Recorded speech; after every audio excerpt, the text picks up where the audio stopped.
Hello, my name is Mark Gibson, and you're listening to the podcast version of the Teagasc Signpost Series, a weekly webinar that promotes and examines sustainability in Irish farming.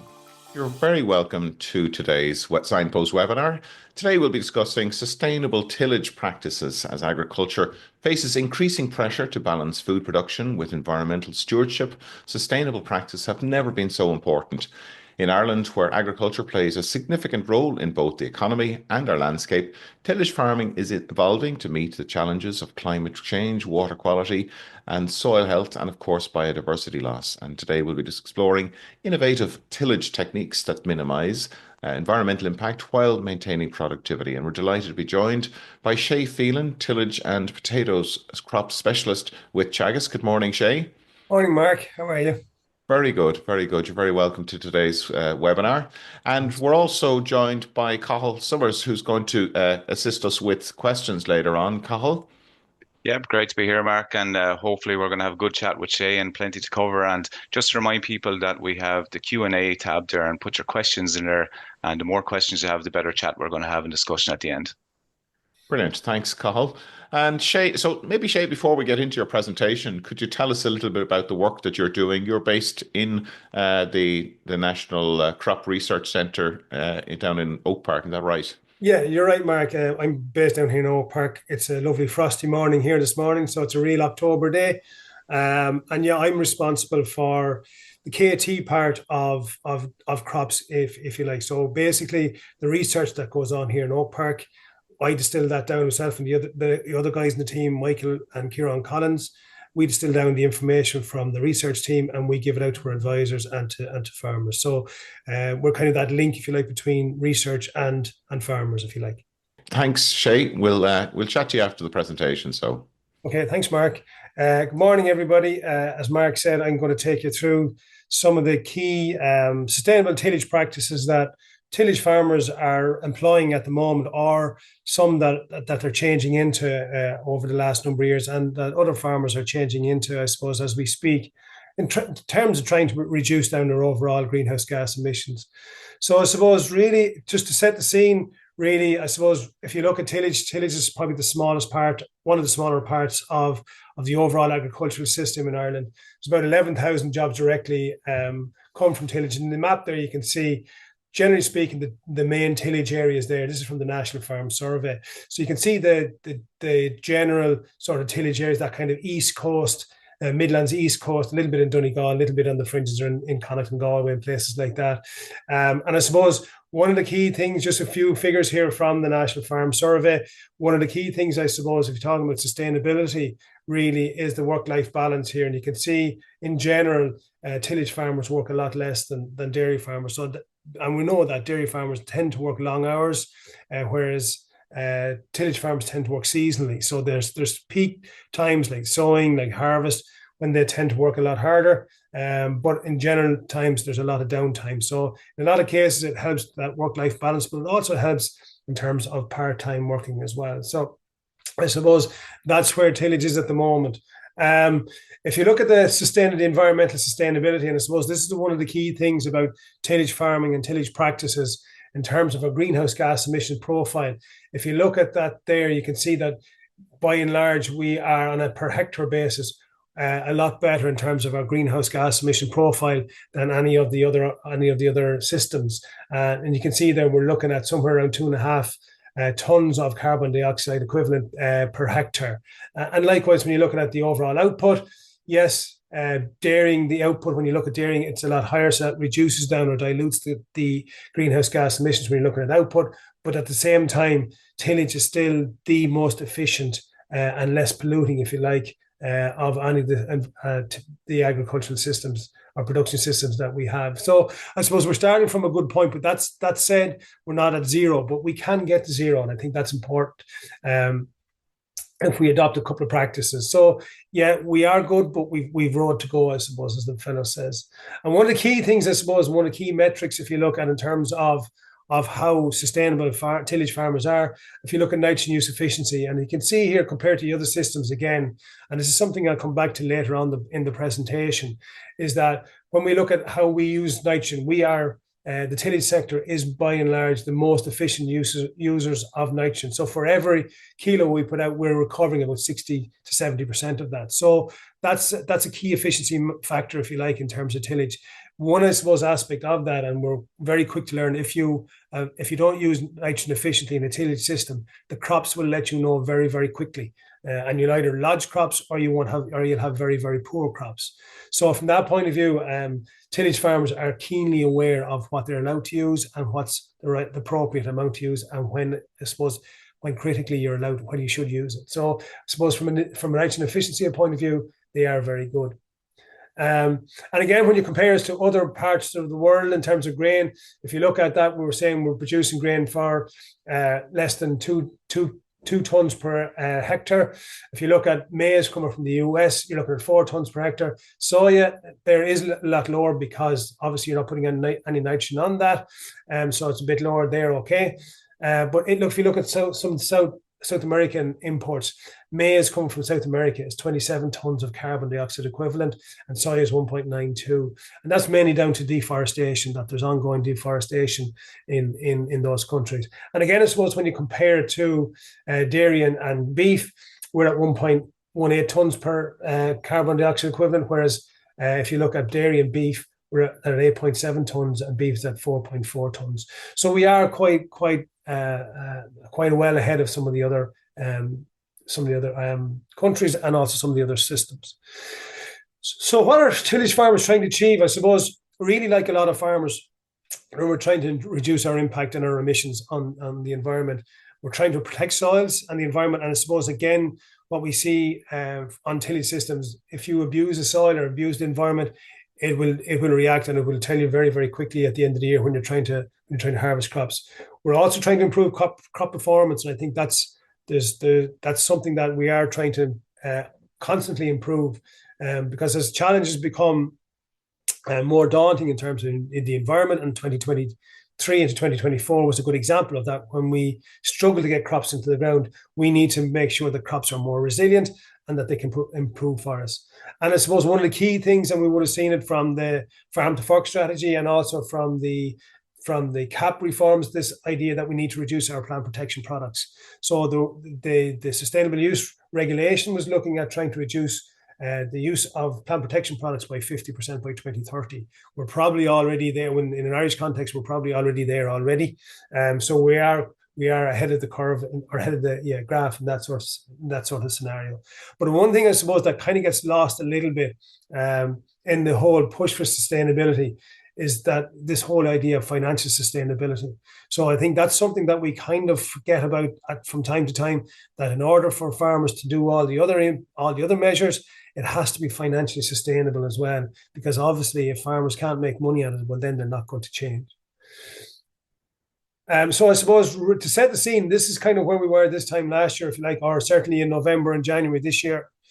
We want to avoid this, and most tillage farmers want to avoid a scenario like that there, where you have no crop, bare soil over the winter, and huge potential for both leakage of nitrates into groundwater, but also surface runoff, as you can see here, in ponding and pooling, surface runoff of pee into local drains and rivers and what have you. So that's a kind of, suppose, to set the scene, we want to avoid that.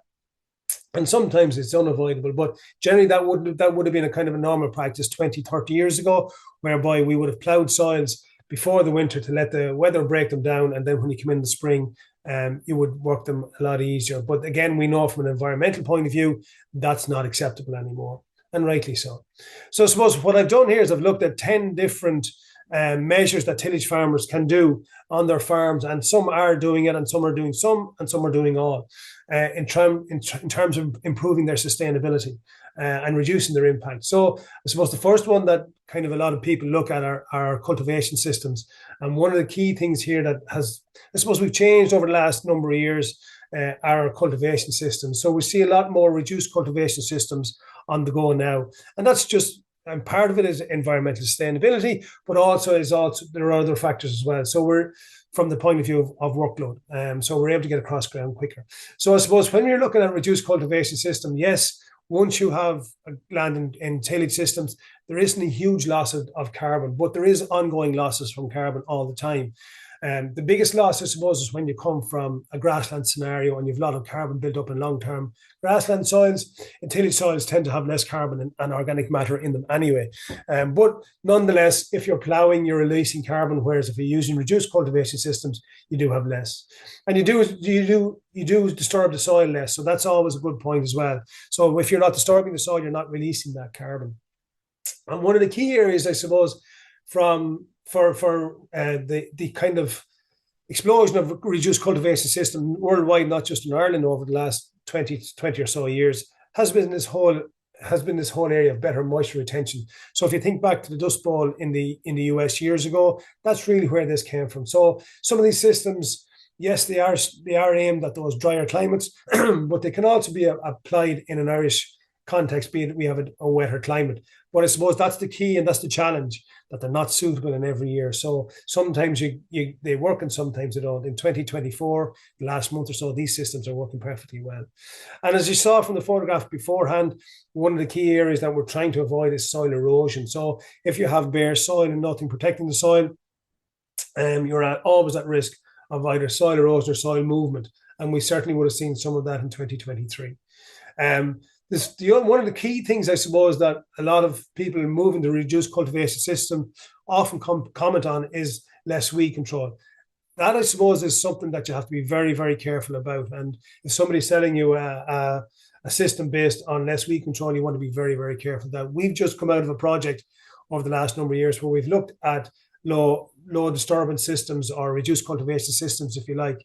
And one of the key problems in those systems are grass weed control.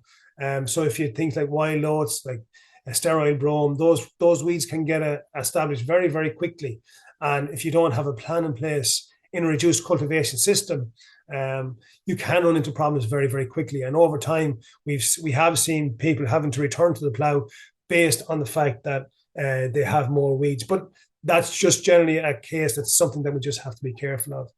As I mentioned earlier on, one of the key metrics, or one of the key reasons why people are moving to these types of systems, are as farms get bigger, you can drill crops an awful lot faster. So if you're getting to big farms, you can get across the land very, very quickly. Talking to a farmer yesterday, he's in a low disturbance system. He's able to drill about 200 acres in a day. So that's huge potential and huge capacity that he's built into the system, just because he's in that reduced cultivation system. And obviously, if you're doing that, you're not disturbing the soil as much, you're not pulling ploughs through it, cultivators, so on and so forth, and pressing it down afterwards, you're using less fuel. So you're able to reduce your fuel by 20, 30, 40%, depending on the system. And I suppose this is key to reduced cultivation systems. Some systems are very minimalist in terms of they just barely disturb the soil. Some are using cultivators where you're going in, and what we've seen in some cases over time is that those cultivators are working almost at plough depth just to get enough tilt in. So it depends on the system that you're using.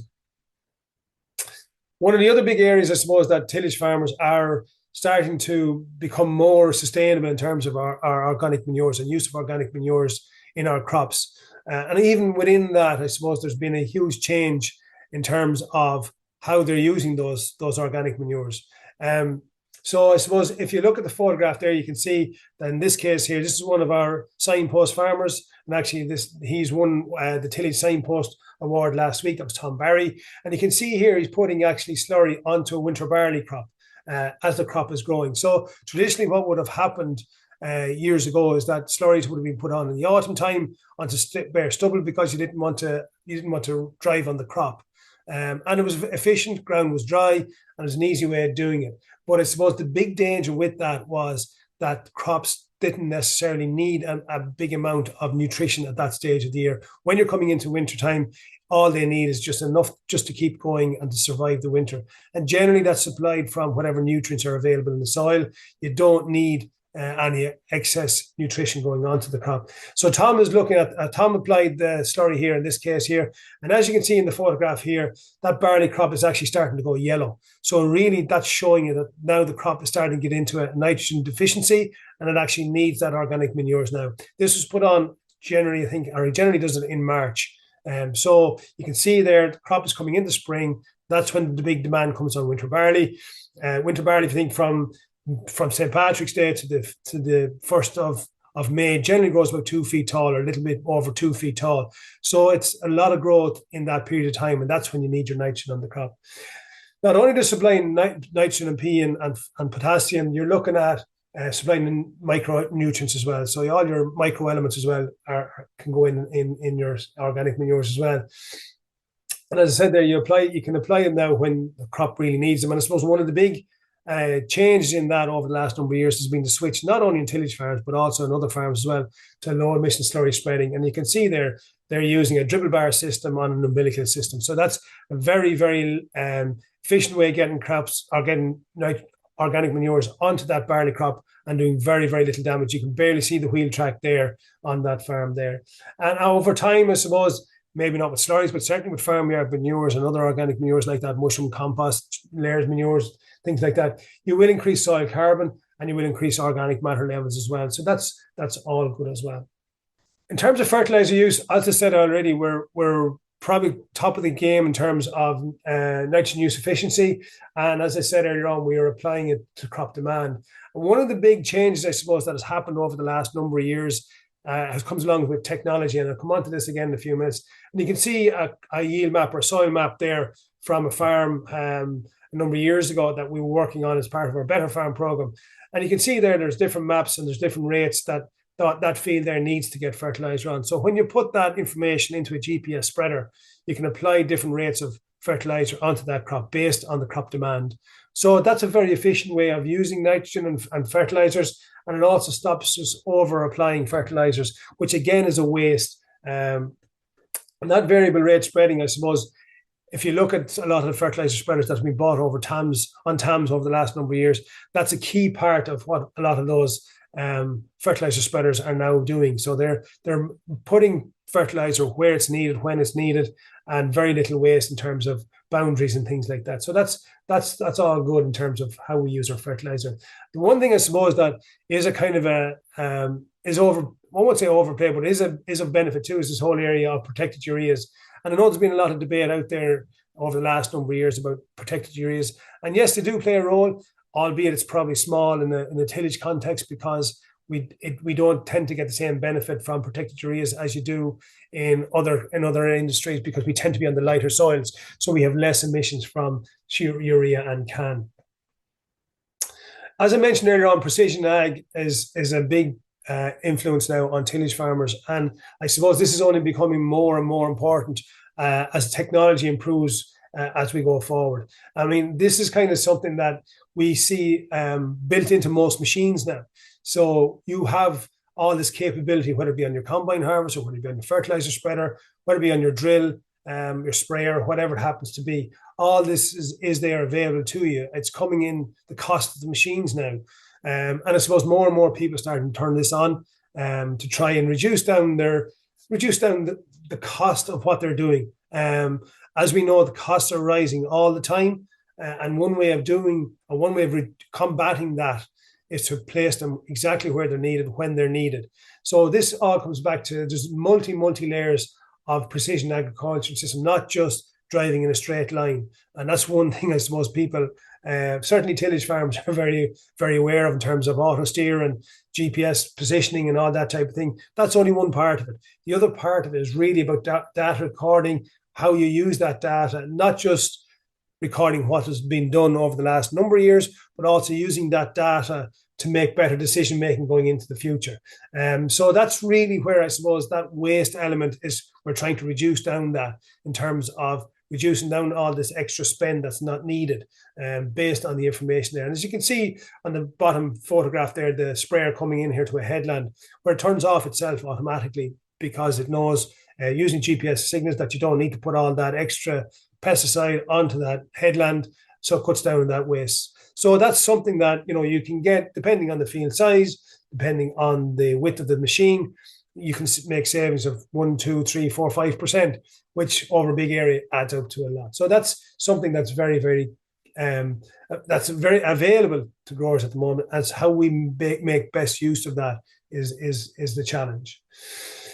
A very topical one at the moment is the whole area straw cooperation.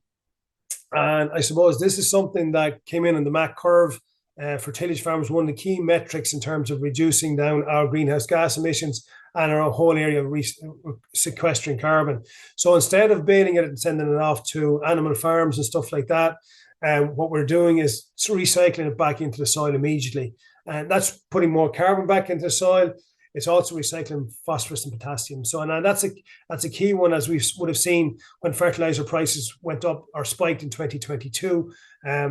Buying P and K was very expensive. So, and a lot of farms where, maybe there isn't a big outlet for straw to be baled and sent to animal farms or mushroom farms, whatever it is, recycling it seemed to be an awful lot more efficient use of that straw. And we see over the last couple of years that 40 to 50,000 hectares is going into that every year now. So that's something, I suppose, that is very sustainable, and it's very, very easily done, albeit farmers are getting paid to do it.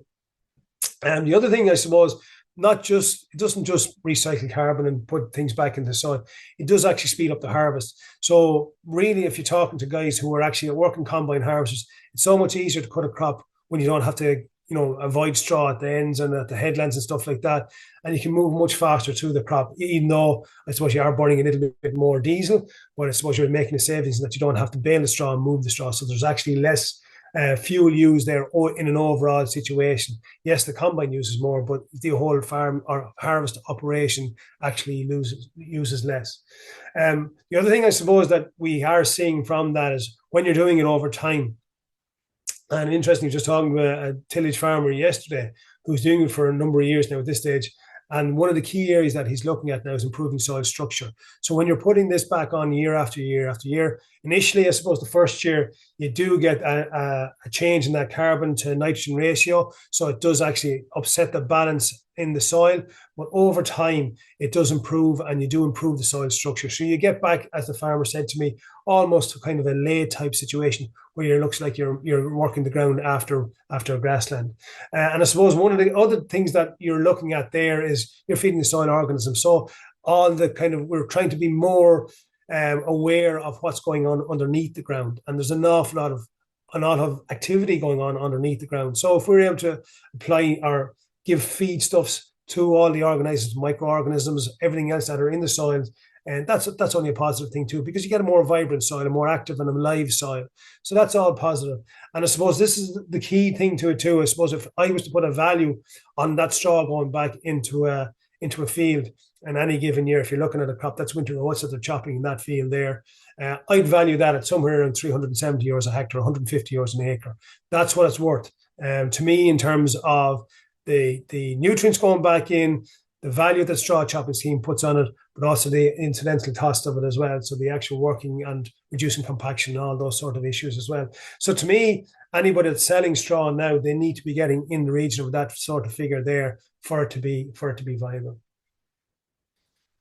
One of the big increases over the last number of years in sustainable practices or in tillage farms has been this whole area of cover crops and stubble cultivation. As we know, on a tillage side, we have to stubble cultivate to generate some sort of green material on the soil to reduce down the risk of leachate after harvest. And that's something, I suppose, is a change in practice over the last number of years. Like I said earlier, traditionally I'm looking at spring barley growers or spring crop growers, particularly sugar beet, where we used to plough before the winter and let that weather over winter break that land down. Because probably we didn't have the horsepower to break down soil like we do now, or the technology to do it. We do have that technology now. But I suppose what we found incidentally over time is that where we do protect the soil and when we do put cover crops on, soil is much easier to break down anyway. So it's a win-win, if you like. We're trapping nutrients, we're protecting the soil, and we are finding that where we do use cover crops now, soil is much easier work in the spring. So that's a real positive, apart from anything else that it's doing for the environment. As I said, it's protecting the soil. It's also preventing soil erosion, so we don't see soil movement. Excuse me, where we have cover crops on here, and that cover crop there is a mix of likes of tillage radish, phacelia. So there's different species going in there. So we're not affecting the crop rotation, and that's one of the key things I suppose we have to be aware of when we are putting in cover crops, is that we're not bringing in diseases or weeds unnecessarily into our crops. So, if you have something like an oilseed rape in the rotation, you would avoid like some brassica crops, putting them into the rotation, because you will bring diseases and other problems as well. As I say, it traps all the nutrients. So generally speaking, in a tillage situation, we see the greatest losses of nitrogen after harvest, and likewise with pea, where the ground is bare. If you're in a high risk pea loss soil, say some of those heavier soils, you tend to get most of those losses after harvest, where you get rainfall on the soil moves, and you get runoff of those fine pea particles into watercourses. And likewise with nitrogen, there's nothing there to take up that residual nitrogen that's left behind after the crop. So if you get a lot of rain, that nitrate leaches out, especially on sandy soils like we have here along the Barrow Valley and the Slaney and the Nore. You get a lot of nitrogen being leached out of soils at that stage into groundwater, and it ends up in estuaries. So that's something we have to be very, very careful of. And also, I suppose, what it has generated, and this is something that has changed over the last number of years in terms of people's attitude, it has presented tillage farmers with an extra income where they can set that land for livestock to graze. So where it's suitable. So that's something that I mentioned, financial sustainability already. That's a win-win again for that farmer if you're able to do that you can get actually put in a cover crop, trap all the nitrogens, improve your soil structure, and potentially actually get a small income from grazing animals on it as well. In terms of weed control, it is also a key component of weed control, where you stubble cultivate and you get some of those weed seeds growing, particularly volunteer cereals or other things like that. You can actually help to reduce down that pressure on you. And likewise with pest control as well. 2023 was a bad year for, say, like slugs. So slugs, like a wet soil, where you stubble cultivate that soil and you turn up that soil a little bit, you do expose the slug eggs and the slugs themselves to predators. So that's something that can be useful as well. Number 7, again, has been a change over the last couple of years and the last couple of seasons, I think, if you like. But it's also being rewarded in the likes of acre schemes and the GLOS scheme before that. And that's the whole area of boundaries and field boundaries and margins. And I think this is something that, again, tillage farmers, not all of them, but increasingly they're becoming more and more and more aware of this. And I suppose, again, it brings a couple of different challenges to farmers in terms of how they grow their crops.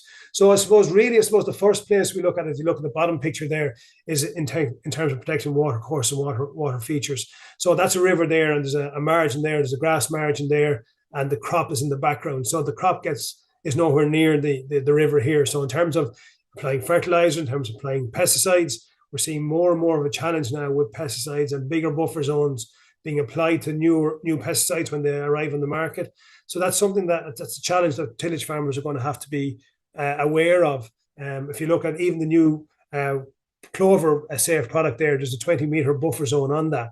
So you can apply that product unless you have low drift nozzles, even on a grassland situation, within 20 meters of that if you're using flat fan nozzles. So you need to use reduce drift nozzles on that to reduce down your margin, your buffer.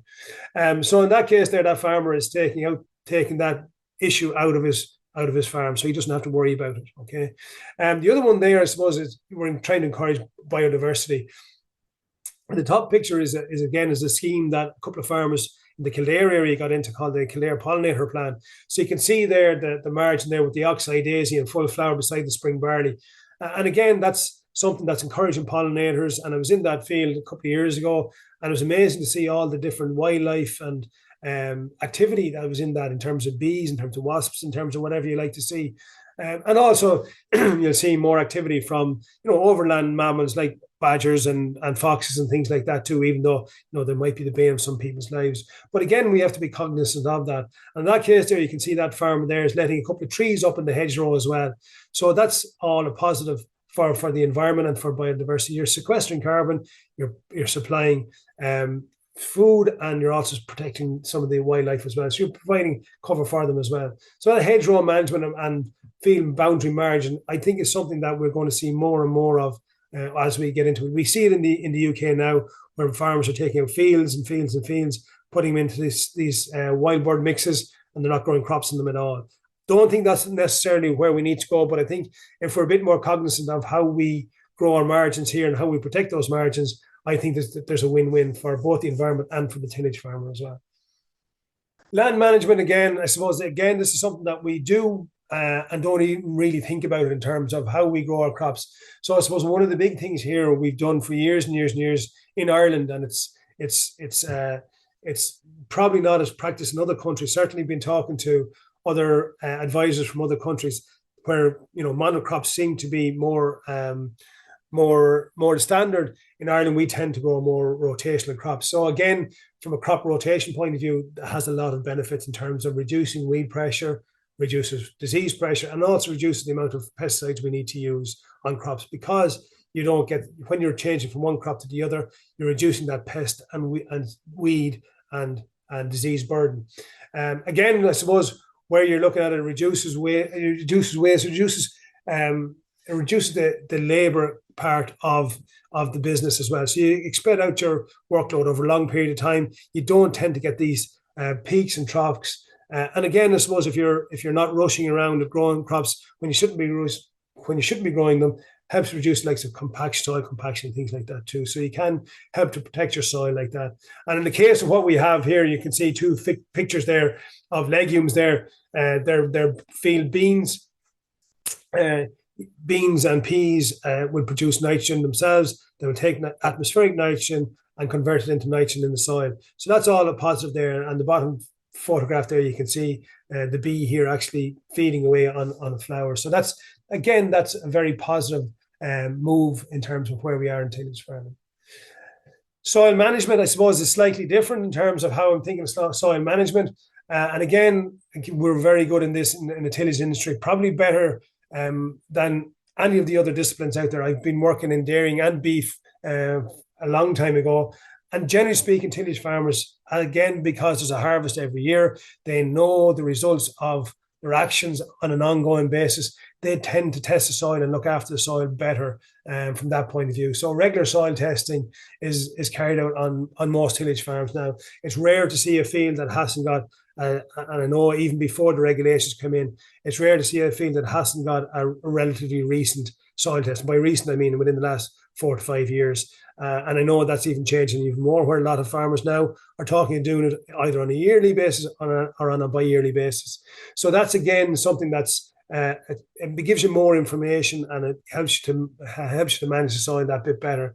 Liming, I suppose, is something that, again, that tillage farmers tend to be very active on in terms of, putting out lime. Again, it's the cheapest form of fertilizer. It makes other nutrients more available in the soil. So again, I suppose if you're looking at where tillage farmers are, if you're getting a poor crop, and they will identify this very, very early, if you've a very low pH soil and you're getting a lot of poor crops, it is economic to put out lime.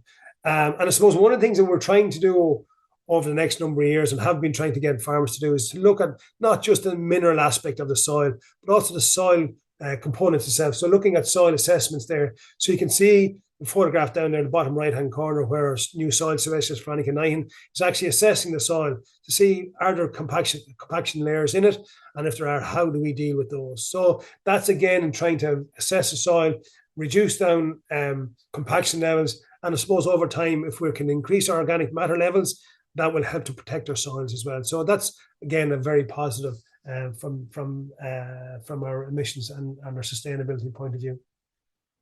And the last one then, I suppose, I came up with 10 points I think that tillage farmers can do. And one of the areas, I suppose, that isn't talked about much in terms of tillage farms, because we tend to work on the better farms, is the whole area of agroforestry. And again, I suppose there are all the benefits from growing trees in terms of sequestering carbon, in terms of reducing our greenhouse gas emissions. But I think in a tillage situation, it's something that we can look at. And this is the picture here is from one of our Signpost farmers. And you can see the areas that he's planted there. And they tend to be the lower areas of the farm, the slopey areas, maybe the areas that don't yield terribly well. And he's put in a 5-hectare block here of forestry in here. And I suppose that's something that, in a tillage situation, if you have land that's suitable for that, it can certainly help you to get to carbon and zero. And I suppose that's something that, again, maybe not an option on every farm, but certainly there are farms out there who are looking at it more and more. Because one of the things I think that tillage farmers are starting to become more aware of now is their overall yields and the financial impact of low yields on crops. If we have low yields, we are losing money. So I think more and more farmers are taking measures now to put in areas like this, whereby your low yielding areas, if you take them out, you'll actually increase profitability. And that's something that I suppose that's becoming more and more important. I mentioned financial sustainability earlier on, and this is something that we can actually do as well to help that. And I suppose the final point there is where you take out those wet areas or those areas that are low-lying or slopey areas, you do help prevent leaching. So you stop those nutrients, that nutrient loss into groundwater and into water courses.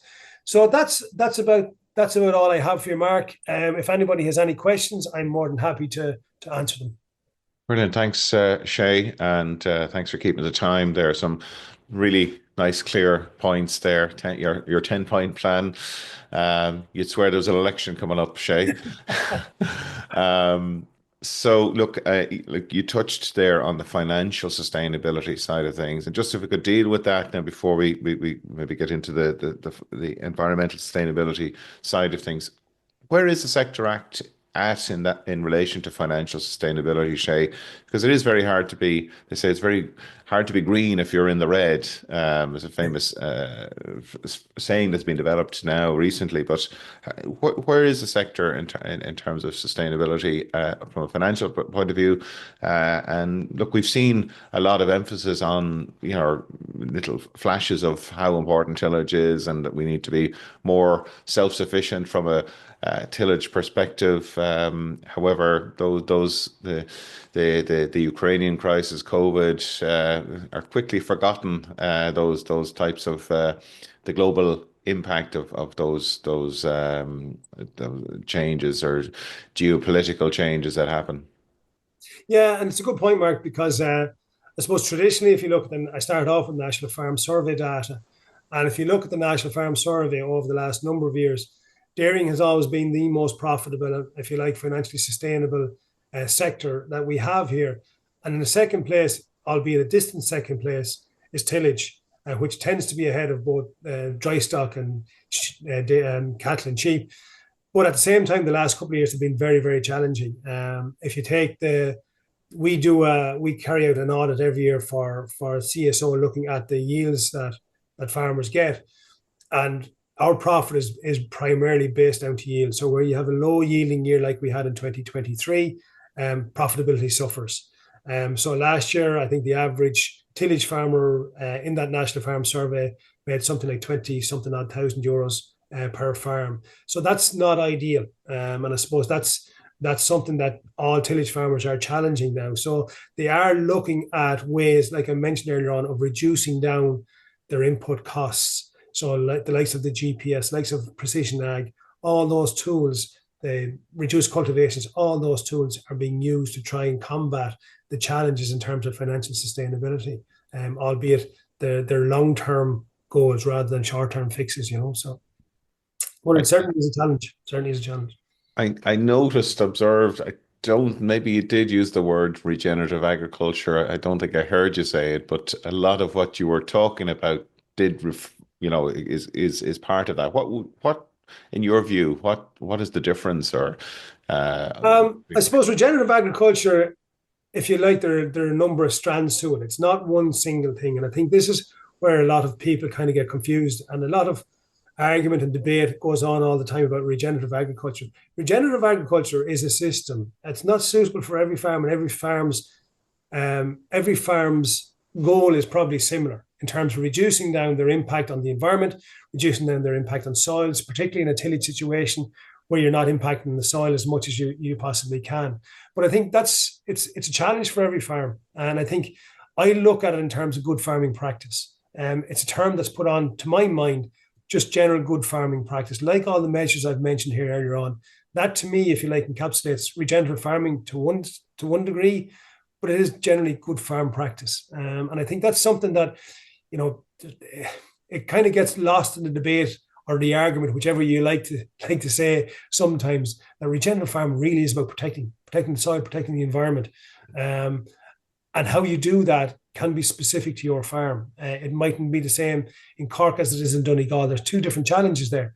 And likewise in Wexford. So it's how you best adapt to reduce down your impact, because we all have an impact. No matter what we do, we've all an impact on the environment. So it's how you reduce down your own impact on carbon footprint, or whatever you want to call it, in your own scenario or your own situation. That to me is what regenerative farming is all about.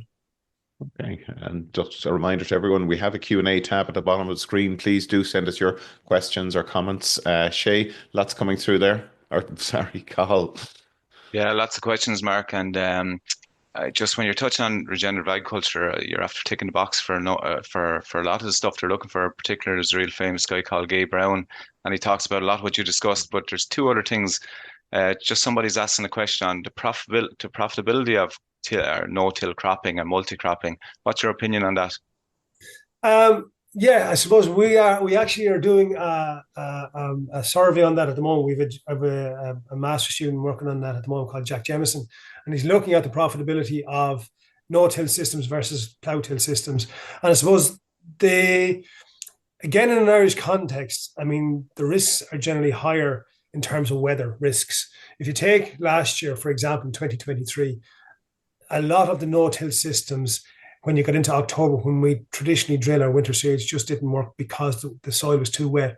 Whereas plough systems tend to be a little bit more forgiving, albeit they're more expensive. So I'm not going to predict what Jack is going to see or going to produce over the next couple of months in terms of his thesis, but generally speaking, as a general rule of thumb, regenerative farmers or no-till systems or reduced cultivation systems tend to spend less money on inputs, so they can actually afford lower yields if they get lower yields. And in some cases they do, and some cases they don't. But I suppose in an Irish context, we're in a really wet climate, plough-based systems tend to be that little bit more forgiving, albeit they may not be more profitable in some scenarios. So it's kind of, there's no one solution fits all, I think, and that's the key thing about no-till systems. Like some guys now are on direct drill systems where they direct drill straight into the stubbles, and some guys are doing some sort of minimum cultivation, like they run, say, a cultivator through the soil just to get a bit of tilt there. And you know, there are different challenges. You're looking at different ground conditions. You tend to be working earlier in drier climates or drier soils, and that can create a problem this time of year. So if you were working earlier, you're drilling in September, that tends to lead you to more problems with like grass weeds, with likes of barley and dwarf fires in winter barley, where you have aphids moving at warmer temperatures. So you tend to have more risk at that. But the converse of it is if you go later, you could have different problems as well. So there's no one solution fits all. There's no perfect solution. And I think that's the key to it. Some people are very adamant and gets into great debates and great arguments at times about which system is right. There's no one system suits all. And I think that's key. Yeah, I'm going to really put you on the spot now, but there's a GAIAC 7 rule that has an exemption from crop rotation for barley, where the farmers between 10 and 50 hectares. And I suppose the question there is that encouraging continuous cropping of barley, and is that a good thing or a bad thing? I've mentioned financial sustainability, right? And I think this is something that gets mixed up in the whole debate, or gets lost in the whole debate. That's a particular circumstance that you're talking about, Cathal, really, and that's really down to malt and barley growers, right? So if we look at malt and barley growers in Wexford, for argument's sake, it's probably the most profitable crop that those growers can grow on an ongoing basis, year in, year out. So yes, you might argue that, listen, those crops aren't, you know, it's not great to be putting in the same crop every year, year on year. But within that GAIAC 7, you have to put in a cover crop. So you are actually putting in a cover crop there to meet some of that, or to reduce down your impact, or meet some of those sustainability criteria. So from that point of view, there's two elements to it. Yes, it's not ideal, but it's more nuanced than people actually think. And there's as I said, there's that financial sustainability element to it too that we all have to strive for as well. You mentioned, Shay, in your presentation, the benefits of incorporating organic manures into tillage systems. Do you think there's greater opportunities there for more cooperation between livestock farmers and tillage farmers, or do you see any changes happening there? Without a shadow of a doubt, Mark, I think it's something that is going on at the moment, albeit it needs to be a lot more of it. Definitely, I suppose where the nitrates derogation is coming under pressure, I think this is an easy win for the livestock sector. A lot of tillage farms, a lot of tillage soils are deficient, as we say, in organic matter. And to me, it's a no-brainer if you can, and there are, if you can do it. And we see a lot, I won't say a lot, but we see some elements of a straw for slurry or straw for farm manure swap. I mean, that's only good on both sides, So I would think certainly there is capacity out there, and it's something that we'll be looking at more in the future. Okay. And have you seen any good examples of how that's working, or any interesting Well, models? the farm I showed you earlier on there, the sustainability of the year, the Tillage Sustainable Farm of the Year is a fellow by the name of Tom Barry down in Cork, and that's what he's doing. That slurry he gets comes from pig units and from dairy units. So he doesn't produce that. He's put in a slurry tank on his farm, and as you can see there in that photograph, he's putting out pig slurry, in that case, I think, on winter barley. And I mean, that's, again, you're getting rid of a waste product from one sector, but it's a very beneficial product in the tillage sector. So again, it's a double win, if you like, for both sides. We don't call it a waste product anymore, Shay. Some people still see, and it's actually something that I think we kind of have to get around. You're 100% correct, Mark. Some farmers still see it as a waste product, and we spread it when we shouldn't be spreading it. I think it's a very, very valuable source of nutrients. It's like 10-10-20. I'd be putting out 10-10-20 when the crop needs it, not when they have to, So Yeah. Shay, there's a good few questions around catch crops, and people are very interested, obviously. But there's one specific one about maybe incorporating legumes into the catch crops. Yeah. And that's one part of it, but then come away from the catch crops and just look at maybe leguminous crops as a normal crop. And I suppose you mentioned some of the issues we have with nitrate leaching in some parts of particularly the southeast. Yeah, so if we take the catch crop ones first and putting legumes into catch crops, again, I suppose they are approved under, say, the likes of acre schemes and things like that. To me, putting them into a catch crop doesn't make a huge amount of sense, to be perfectly honest, because you're putting them in the autumn time where you don't get a whole lot of growth. You don't tend to get that much nitrogen from them. And work Richie Hackett would have done here in Oak Park shows that unless you put them in kind of in late July, early August, and you don't go near them again until maybe April time, you don't actually get that much benefit from them. But again, I suppose, look at whatever little bit you can get. The other point about that is they don't soak up any nitrogen. So whatever nitrogen is in the ground, they don't take it up. It's the other crops that you have in the catch crop mix that take them up. But in general terms, in terms of proteins or leguminous crops in general, I mean, if you look at the CAP strategy over the last number of years, and I showed figures there about soya coming from South America and GM soya, and that's a bane of contention with a lot of tillage farmers at the moment, how we're allowed to bring in GM soya and feed Irish animals and still say they're grass fed, if you like. If we can produce native proteins in Europe, and I think this is where policy is going, if we can produce more native proteins, be it beans, peas, lupins, whatever it is, you're getting a native protein, but also you're putting more nitrogen back into the soil, which reduces down the amount of chemical fertilizer we have to put on the following crop and on that crop as well, because legumes don't need nitrogen. So that's a win-win, if you like, for the tillage sector and for the sector as a whole. Yeah, and just on that as well, I would stick with the cover crops a little bit. How are tillage farmers getting on with the 3 hectare stubble layback for every 7 hectares? Yeah, it's challenging. There's no doubt about it. And I know of a couple of farms that have stopped taking in animals on the basis of it, because sometimes the farms are fragmented and you don't necessarily have a 3 hectare field to put beside a 7 hectare field to qualify.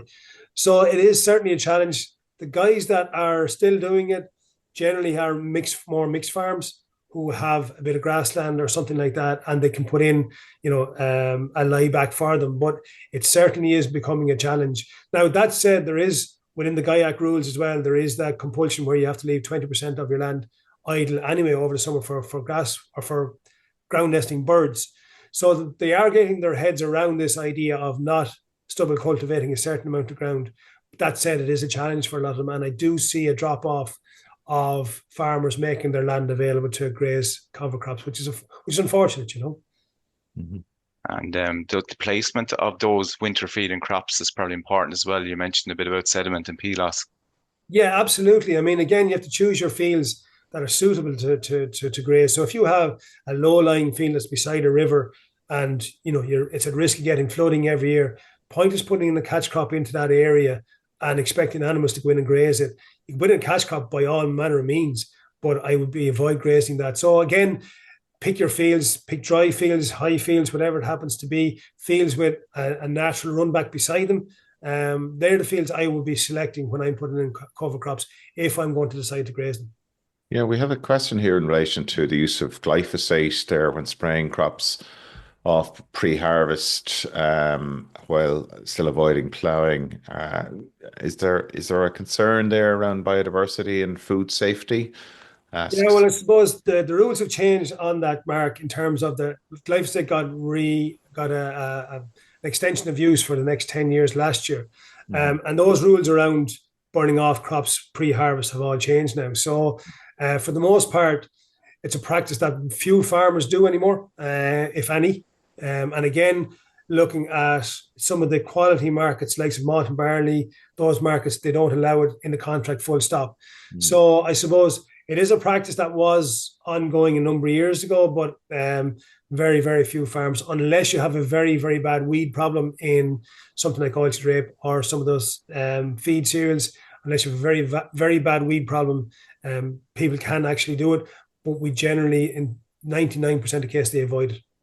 And are there alternatives to that practice? No, there isn't really. If you have a very grassy stubble or something like that coming into harvest, there's nothing you can do. Nothing you can do. So I suppose it leads me on to a broader question around the increased pressure or downward pressure on the use of chemicals within agriculture in general. I know that is presenting its own challenges for the tillage sector. What's your view on that, Shay? And yeah, it is. Certainly it's become, I won't say a problem, it's become a challenge. And I think what we've done over the last 30 or 40 years since pesticides have become more involved or important in farming systems is that we've become reliant on them. And what we're seeing now is that farmers are relearning, if you like, how to solve problems without using a can. And there are ongoing projects here where I'm involved in a couple of projects called involving IPM called IPM Works, where we're looking at tools and methods and ways of avoiding problems and detecting problems and solving problems without using a can. So I think that is a movement that's this movement towards using less plant protection products. That's not going to change. That's the direction of travel where we're going. That said, there are a couple of issues that, and as you said earlier on, I'm a potato specialist. Well, if you take blight as an example, that's one area where it's becoming a huge challenge to try and reduce down our pesticide load on those crops, because blight is such a devastating disease that if it gets into a crop, it's almost impossible to stop it. But that said, it's an isolated problem. There are other problems like weeds and stuff like grass weeds. One of the very good successes we had, if you like, with grass weeds in that ECT project that's finished last year was putting in buffer margins. So using buffer margins around your hedgerows to stop sterile brome encroaching into your crops. So that's a practice now that many farmers who have a sterile problem are doing now, and it's solving that problem without the use of any pesticides. So it can be done. It's just a matter of actually knowing the problem and knowing how to do it. See those nature-based solutions being used and having impact. Exactly. Yep. So Jay, just on that again, so you mentioned about min-till and the different types till and the plough. Is the plough going to disappear from the farmyard? No, I can't see it anytime soon, Cathal. If you think of it, I mean, the plough serves a lot of purposes. And if you like, talking about IPM, it was probably the first IPM tool that was ever invented in terms of you're turning down your weeds and you're giving your crop a clean start when you're drilling them. That said, it is expensive, and there are all the other problems with in terms of carbon release and so on and so forth. But I suppose if you look at it in terms of weed control and what it can actually do, there are areas where you will need it. And in terms of drainage as well, like, I mean, you create a drain for soakage, be it you can do damage if you're ploughing in the wrong conditions too. But I can't see a plough disappearing anytime soon, especially in an Irish context. It's probably, if you take it, I won't say it's the most reliable, but it's probably, and I won't say foolproof, but it does give you a lot more scope in terms of putting in crops in less than ideal conditions. Yeah, and we've a number of questions around, I suppose, nitrate leaching and in tillage areas, particularly around southeast, and just kind of a couple of comments, and I'll band them all together. But There was one that you kind of presented, which is correct, that tillage has a really good nutrient use efficiency, and they're kind of wondering why we're still getting nitrate losses on this region. And then there's another kind of question around maybe the use of sulfur. Shay, you might comment on it for reducing nitrogen.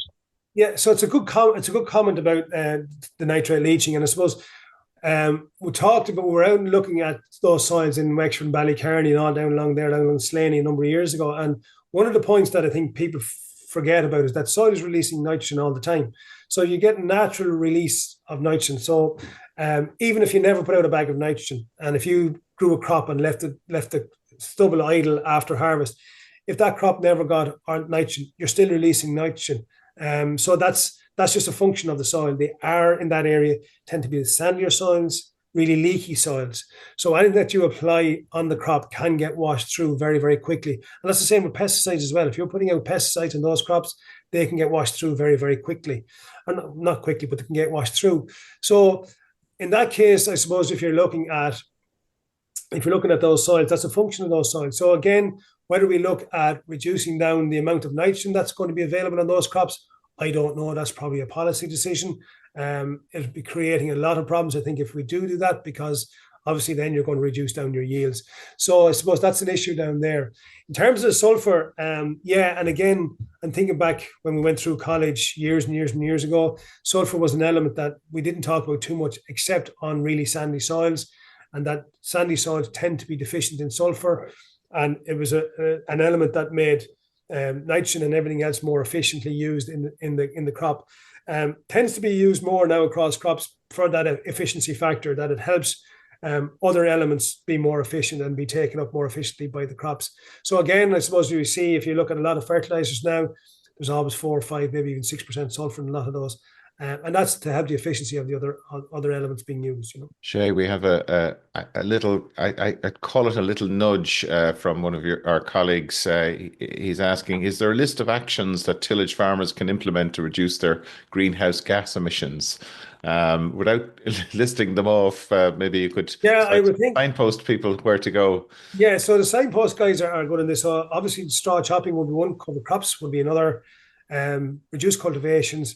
And the last one I mentioned there, which is agroforestry, if we have implement some of those around farms, that's probably the quickest way to get into carbon zero or net zero, if we like, on the tillage farm. And I suppose that's the one thing, Mark, about that, when you're asked about a nudge, tillage farmers are probably closer at meeting those targets than anybody else. Yes. No, it's fantastic, the work that's going on there, and how progressive the whole sector is. I think it's always been noted, I think. We're just coming up on time. Unfortunately, we don't have any time for more questions, but thank you to everybody who submitted their questions and comments this morning. Just before we leave you, we would like to just highlight an event or series of events that are taking place over the next number of weeks. Let's Talk Trees. Adding Value to Your Farm is an initiative between Teagasc and the Department of Agriculture, where they'll be looking at different information sessions about planting, and there'll be experts available on the day that people can meet individually to talk about their own farm situation. So each of those events run from 10 a.m. to 1:30 p.m. And are across the country. Lots more information about that available on the Department of Agriculture and Teagasc website. But the first event is taking place next Tuesday at the Cathal Hotel in Macroom, County Cork. So do check those events out if you have any questions or any interest in forestry, or maybe you just want to plant a small part of your land. There are very attractive premia and grants for planting, so something really worth checking out. Shay, thank you so much for sharing your expertise with us this morning. Really enjoyed your presentation. Cathal, thanks so much for helping with the questions.